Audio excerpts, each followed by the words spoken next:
WTO 총장 선거에 출마했던 유명희 본부장의 최근 소식이 일본 언론에 일제히 보도되었습니다. 현재 WTO 총장은 미국 트럼프 정부에서 한국을 지지하면서 결론이 나지 않은 상황입니다. 당시 유럽과 중국은 나이지리아의 오콘조 이웰라 후보를 추천한 상황이었고, 일본의 경우에는 누구를 지지했는지 밝히지는 않았지만 물밑에서 한국 낙선 운동을 벌인 것으로 확인되고 있으며, 한국과 수출 규제를 비롯한 각종 WTO 소송도 걸려있는 데다가 한국이 국제 무대에서 수장이 되는 것은 절대 막아야 한다는 기조가 있었기 때문에 사실상 나이지리아 후보를 지지했을 것입니다. 그럼에도 불구하고 WTO에서 가장 많은 분담금과 영향력을 행사하는 미국이 한국을 지지하니까 WTO는 총장을 선출하지 못하는 상황이 지속되며 바이든 차기 정부가 들어서기만을 기다렸습니다.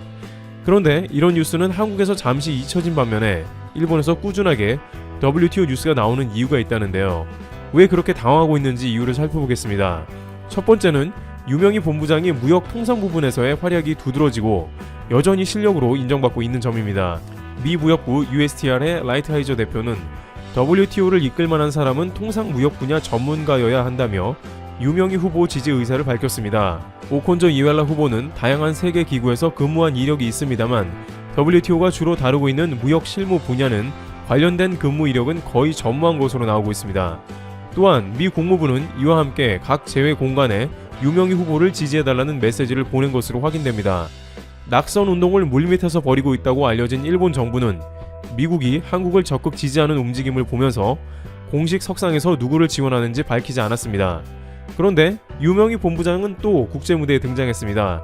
그것도 WTO의 통상 장관 회의에 참석해서 한국이 준비 중인 무역과 환경의 이니셔티브 제안 계획을 소개했습니다. 유명희 본부장은 관련 분야 전문가답게 WTO 통상 장관에 새로운 비전을 제시하고 무역계에 앞서가는 한국에서 계획 중인 다양한 프로그램을 소개하며 주목받는 모습을 보이기도 했다는데요.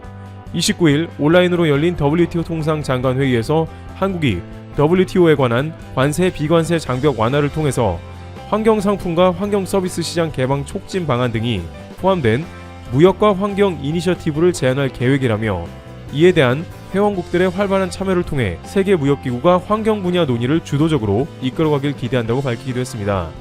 더불어 우리나라가 참여한 가운데 세계무역기구 차원의 논의가 진행 중인 무역과 보건 이니셔티브를 기반으로 세계무역기구가 의료물품의 수급 원활화에 기여할 필요성도 강조하기도 했습니다.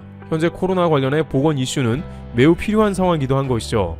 이에 특히 방역과 보건 분야에서 다른 나라를 리드해온 한국이 무역기구의 역할도 필요하다고 강조한 셈입니다. 바로 이러한 점이 미국에서 강조한 통상 무역 분야의 전문가가 WTO 총장이 되어야 한다는 맥락과 일치합니다. 세계기구의 수장은 이렇게 전 세계가 위기의 국면을 맞았을 때 적절한 해결책을 제시해야 합니다. 따라서 현재 세계 무역 10위권의 최상위 국가인 한국, 그리고 수십 년간 통상 전문가인 유명희 본부장이 적합합니다. 그 다음으로 일본이 당황하고 있는 점은 바이든 정부에서 WTO 총장 입장을 정하지 못하고 있는 점입니다. 일본은 당초 바이든 정부로 교체가 되면서 각종 국제 무대에 복귀를 신속하게 가져갈 것으로 봤습니다. 실제 바이든 후보는 대통령에 부임하자마자 WHO와 파리 기후협약에 복귀를 지시했습니다. 따라서 WTO도 사실상 닫혀있는 상황이기 때문에 바이든이 오콘조 이웰라 후보를 지지해준다면 곧바로 WTO에서 미국이 정상적인 업무를 수행하며 한국은 총장을 포기할 것으로 예상했던 것입니다.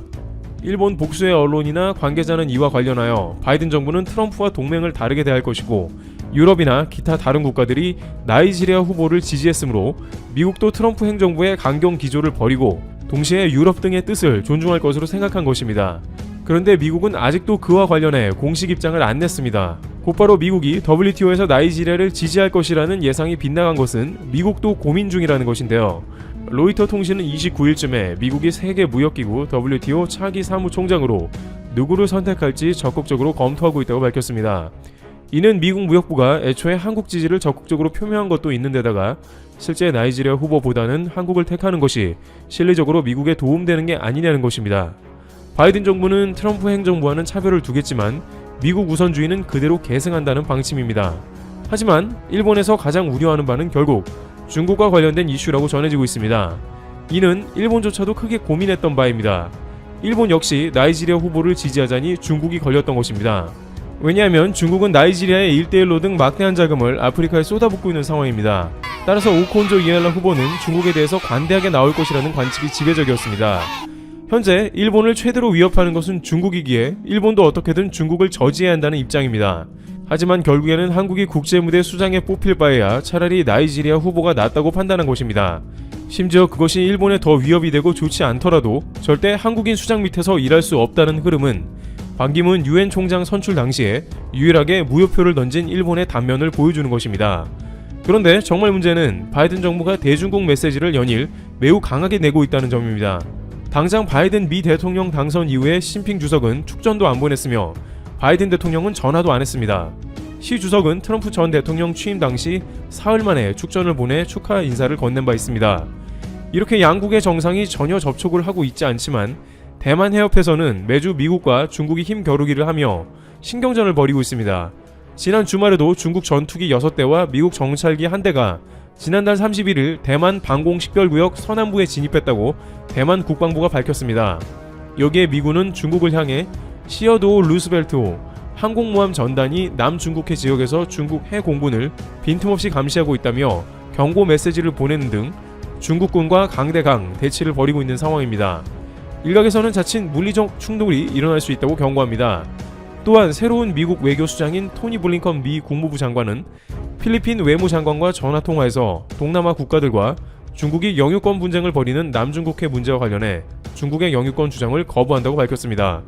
제이크 설리번 미국 백악관 국가안보보좌관도 29일 일본, 호주, 인도와의 4개국 협의체인 쿼드가 인도태평양 정책의 토대가 될 것이라고 밝히며 중국을 압박하기도 했습니다. 그런데 중요한 것은 이 쿼드는 트럼프 때 설립된 중국을 경계하는 협의체인데 그대로 가져가는 것입니다. 즉 바이든 정부는 트럼프 정부의 중국 경계를 계승하고 발전시킨다는 의미를 보여주고 있는 것입니다. 따라서 이 가운데 미국이 WTO를 반대해온 이유 중에 매우 중요한 중국의 영향력을 거부한다는 의미가 있으므로 바이든 정부 역시 한국의 유명희 후보를 트럼프 정부를 계승해 지지할 가능성도 매우 높다는 것입니다. 또한 현재 반중 정서는 미 연방 동맹체들은 물론 유럽까지 모두 포괄하고 있는 상황입니다. 따라서 바이든 정부에서 쪼개진 동맹들을 하나로 모아서 한국을 지지하자고 컨센서스를 이뤄낸다면 WTO 총장의 끝이 어떻게 될지 알 수 없다는 것입니다. 이렇게 되면 일본은 유엔 총장 선거와 똑같은 국면으로 무효표를 던지면서 한국이 자연스럽게 WTO 총장의 자리에 오르게 되는 시나리오도 펼쳐질 수 있습니다. 무역 전문가들은 현재 WTO가 오래된 갈등에 휩싸여 있고 매우 실질적인 개혁이 필요한 시점에 와 있다고 지적합니다. 특히 세계 무역기구가 직면한 수산보조금 협상 타결 등 기존 현안 보건 환경 등 신규 과제의 성공적 해결을 위해 다자 간의 협상과 이러한 어려운 난이도를 풀어내는 오랜 경험과 노하우, 설득력 있는 리더가 필요하다고 말합니다. 그러한 면에서 유명희 본부장이 적임자이며 오콘조 이웰라 후보는 세계은행에서 경험을 쌓았으나 실제 엄청나게 산적되어 있는 WTO의 문제점을 파악하는 데만 수개월 이상이 걸린다는 것입니다. 따라서 미중 갈등이나 기타 문제를 떠나서도 빠르게 WTO를 정상화시킬 후보는 오랜 기간 해당 기관과 각종 관련 근무 및 협의를 해온 유명희 본부장이 되어야 한다는 의견이 제기되고 있는 것입니다. 일본 네티즌들은 바이든이 한국을 지지하면 일본은 WTO를 탈퇴해야 한다며 배수의 진을 치는 가운데 앞으로 미국 바이든 행정부에서 어떻게 나올지 초유의 관심을 끌고 있는 상황입니다. 트래블튜브 여기서 마치겠습니다. 감사합니다. 현재 미국을 좌지우지하는 기업의 대부분은 IT 기업입니다. 시가총액을 1위부터 7위까지 살펴보면 애플, 마이크로소프트, 아마존, 페이스북, 알파벳 클래스 A, 알파벳 클래스 C, 테슬라 순서입니다. 테슬라를 제외하면 모두 IT 기업이죠. 이 중에서도 알파벳 클래스 A와 클래스 C는 구글입니다. 구글은 IT 공룡이라고도 불립니다. 특히 검색 시장의 영향력은 압도적이죠. 그런데 구글 지도에서 한글로 독도를 치면 검색이 되지 않는다는 문제가 제기되었습니다. 한글로 독도를 치면 지도에서 찾을 수 없다는 메시지가 떴죠. 이후 온라인에서는 불만 게시물이 폭주했습니다. 구글 지도의 독도 오류는 몇 달 동안 이어졌습니다.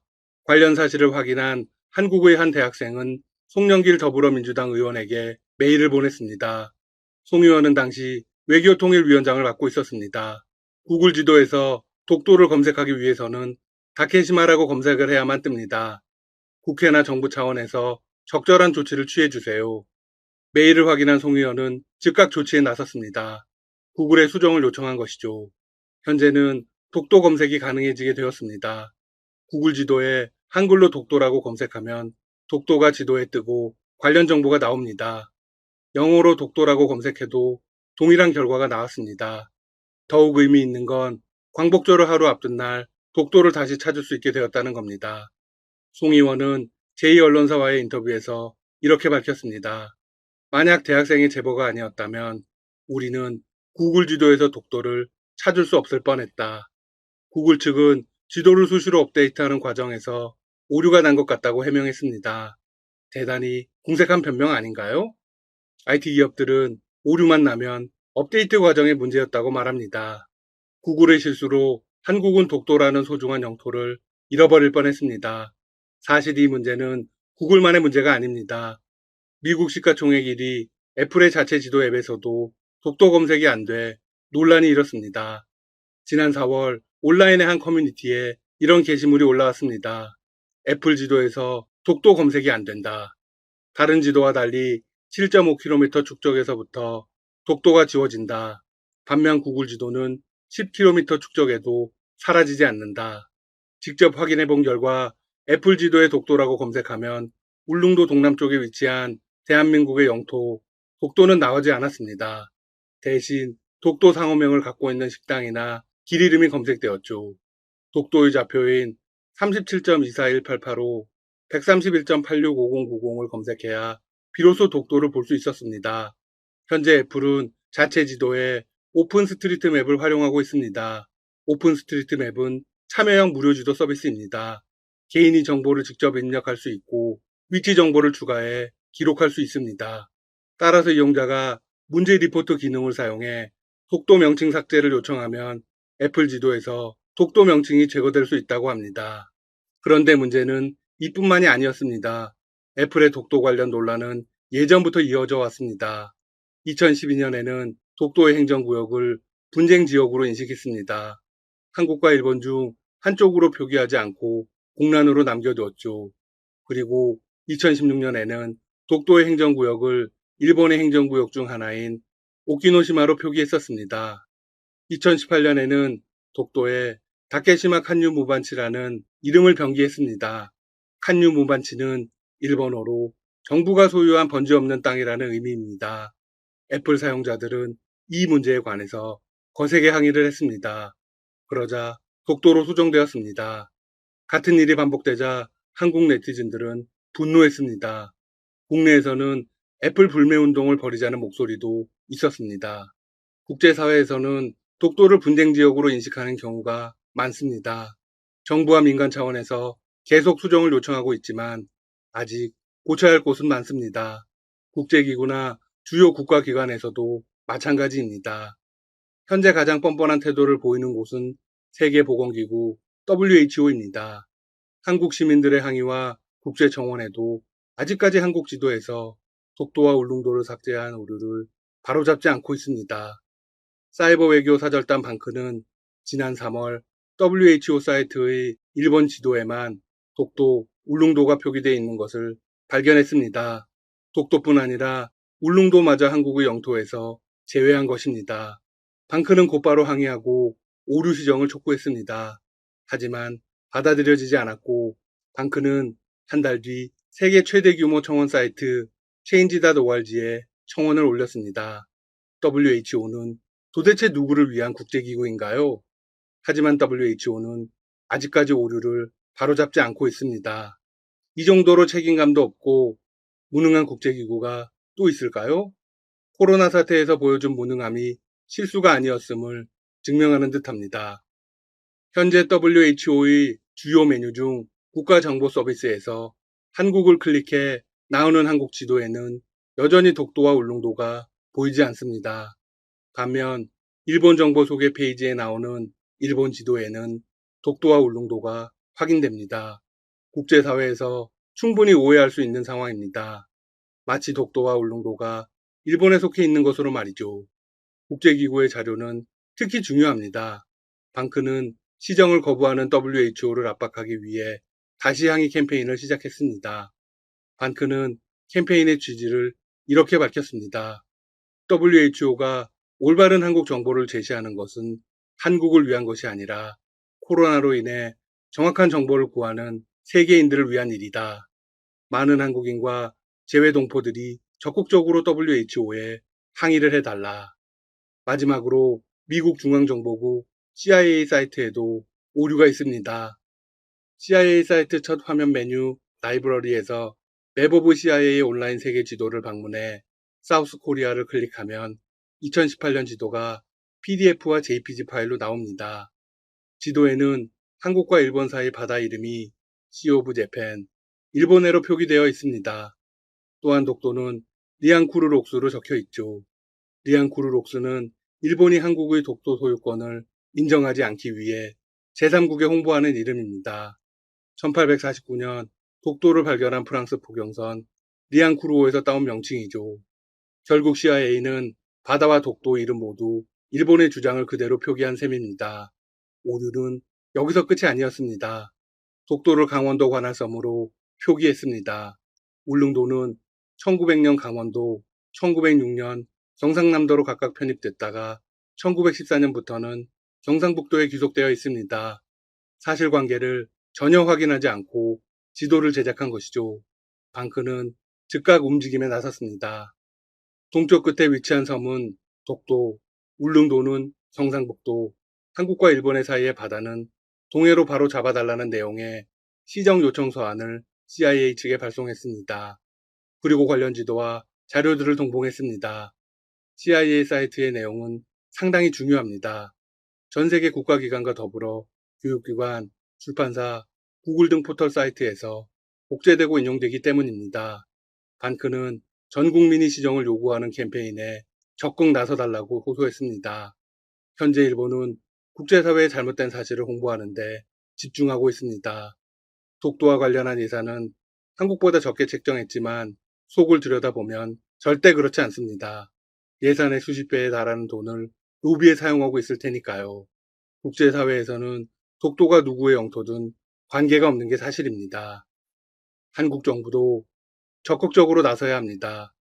독도의 실효 지배력을 강화하고 국제사회에서 한국 영토라는 사실을 강하게 각인시켜야 합니다.